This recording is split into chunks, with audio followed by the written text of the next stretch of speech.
When I look back and I look at the lives of my kids, I realize that there is a vacuum that has been created that is going to take a lot of grace and wisdom to bridge that gap. And this was what created the vacuum. I was never there. I provided, I paid their school fees, I made sure they had everything they needed, but I was never there. And I'll go. And even when I come, most times I'm tired, so I have to sleep. And by the time I'm up in the morning, they've left for school. Because I wake up and pray at midnight and go back to sleep. So by the time I'm up, they've left for school. By the time they come back, I'm in the office. When I come back from the office, they are asleep.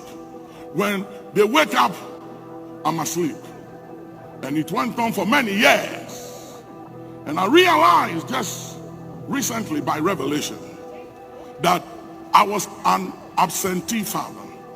That even though I loved them and I cared for them, I lacked understanding of many things. That is not just provision and providing, but you need to have that emotional connection. And it wasn't there. So they have to raise themselves, and they got to learn to be survivors and create all kinds of things in order for them to survive and to fill that void. But nobody can fill those void, and nothing can fill that void but the love of a father. And it is taking a lot of work to try and bridge that gap. Yesterday I took my grandchildren into the pool and I started doing aerobics with them in the pool. And as I was dancing with them and exercising with them in the pool, I realized that that was what I should have done when my children were like their age. And let me say this to you. Let me say this to fathers and mothers. I know you mean well, and I know you love your kids. And I know you got to provide ends meet. And you got to go out there and work and fight, because life is tough and life is not fair. And life does not give you what you desire or expect by what you fight for. But in the mix of fighting for everything to provide for them, make a little time every now and then to bond with them, because you're going to need it. Because if you don't bond with them now, there'll come a time and there'll be such a vacuum between you and them. One of my sons, he don't call me dad. I've done everything to say, listen, I'm not sad, call me dad.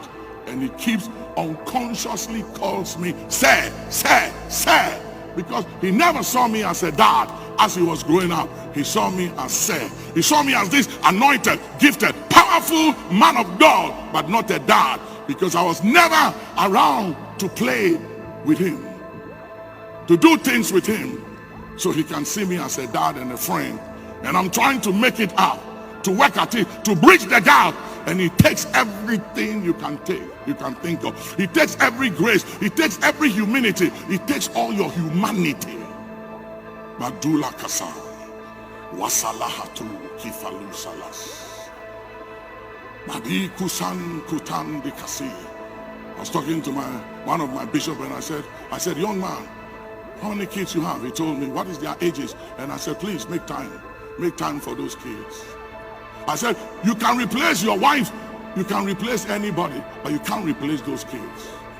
They are bone of your bone, flesh of your flesh, and it is your blood that flows through their vein. Make time, connect with them right now, because a time will come when it may be too late, and it will only take a divine intervention to bridge the gap.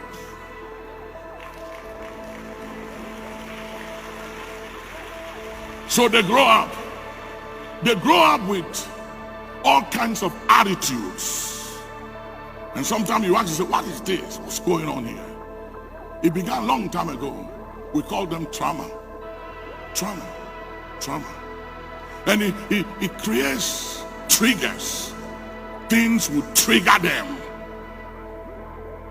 The trauma causes triggers. And you see them doing things, acting out of character. And you actually say, what did I do wrong? You didn't do anything wrong. You just miss certain moments. There are moments in life that fathers and mothers must never miss.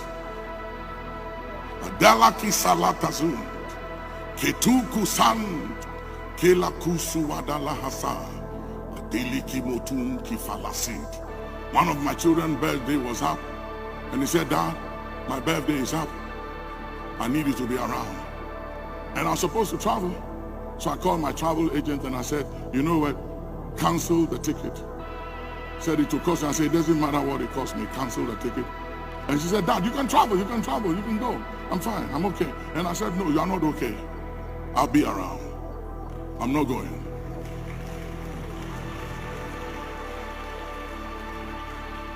Even though she said, you can go, you can go, you can go, she doesn't mean it. She doesn't mean it. And it will be held against me one day.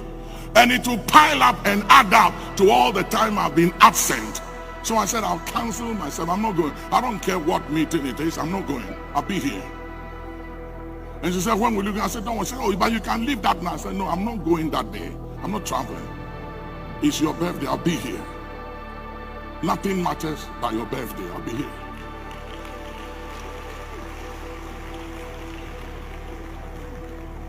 Because if you don't let them know that they are precious, they are important, they will grow up with this sense of they don't matter when they matters.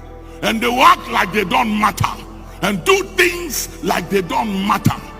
And you ask yourself, what did I do wrong? You didn't do anything wrong. You just missed certain moments. Lekutu kafasala. Salakatung kawasalan devan kuwahasan hey lusulu wasin akusu wala hasan kifuluku fasa kusuluki fasa misuku mehusu masit. Don't miss those moments. Tell somebody, don't miss those moments. Don't miss those moments. Yeah. Certain moments when they are graduating, certain moments, weekends when they are in boarding schools and all their friends and loved ones, their families are coming and you are not there. And I wasn't there also sometimes because I was busy somewhere. And just putting them in a boarding school and paying those expensive school fees, I thought was okay. But that wasn't okay. And once their friends, family, and parents come to be with them, and they are all alone and away from home, father is not there, mother is not there. You have no idea the damage. You have no idea the impact it does on them. The rejection, the torture and the sins, the feeling of abandonment and rejection. My dad is never around. Whoa, I mean, this is very deep. Wow, this is so deep, very deep. Thank you very much, Bishop, for this wonderful, advice. This is so deep, so deep. You know, you could feel it is coming from the heart, and listening to the advice it just struck me. I came across this video online, and I've decided to share with you. I'm listening to it. I feel like I could see myself when I was a child, and I could also, I can also see myself today as a father, in the sense that I recall some of the things that he's saying about boarding school. Your father will not come, your parents will not come and visit you, and all of that, and it kind of have some kind of impact on you. I tell you, when you see other parents, other friends' parents coming around and yours are not coming. I remember in my school, for instance, we had a term where we say that you are the headmaster's, son, and all those kind of have some kind of impact on you. And I'm also seeing me today being a father. I'm also seeing myself in that same light. Same thing that he's saying. Come on, this is serious. I think we should have time. And the striking thing was, he says, your birthday matters than anything. I will be there. And this is something that we should be telling our kids every now and then. it's just crazy. I'm just touched. I'm just emotional about the whole thing because I can really, see myself as a child and see myself also as a father. The two of them combined, I feel like something must be done. And it is quite interesting that very often ministers are the ones who normally, of course, men of God are the ones who normally suffer some of these things. When you look into the Bible, Eli, Samuel, even though Eli's children misbehaved, Hophni and Phinehas, and Samuel saw all that the sins of Eli's children, of course, Hophni and Phinehas. Yet, when he also became a priest, he also, watched on, and the children, Joel and Abijah, also became like sons of Eli. They also committed same thing. So I don't know, but it looks like men of God are so busy that most often they don't have time, and very often the bad, if you can look around, most of the bad people, bad friends, like hell, you put yourself over, like they are the baddest people, some of them, and this is that's deep. This is that's deep. I mean, this is that's deep. I just have to share with you. This is that deep. I mean, parents, we should try our best to be there for our kids. It says, another thing is don't miss those moments. Don't miss those moments. Come on. This, when you are a father and you are going through this message will surely hit you.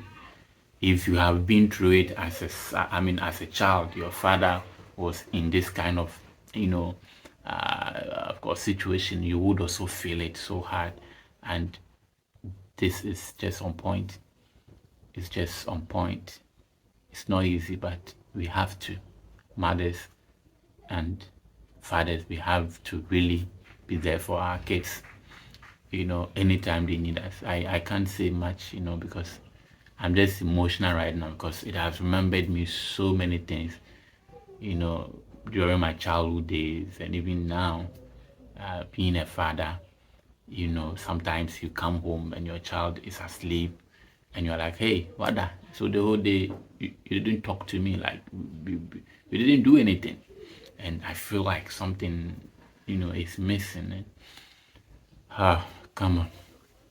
Do not forget to share this link, share this message to all parents and potential parents out there who are interested. It is for everyone to listen and learn something from it. And we all know what has happened over the years with Bishop's son, and all of that. So I think that we should take a lesson from this as parents if really we want the best for our kids. Share this video and do not forget to subscribe. Have a nice day. Bye.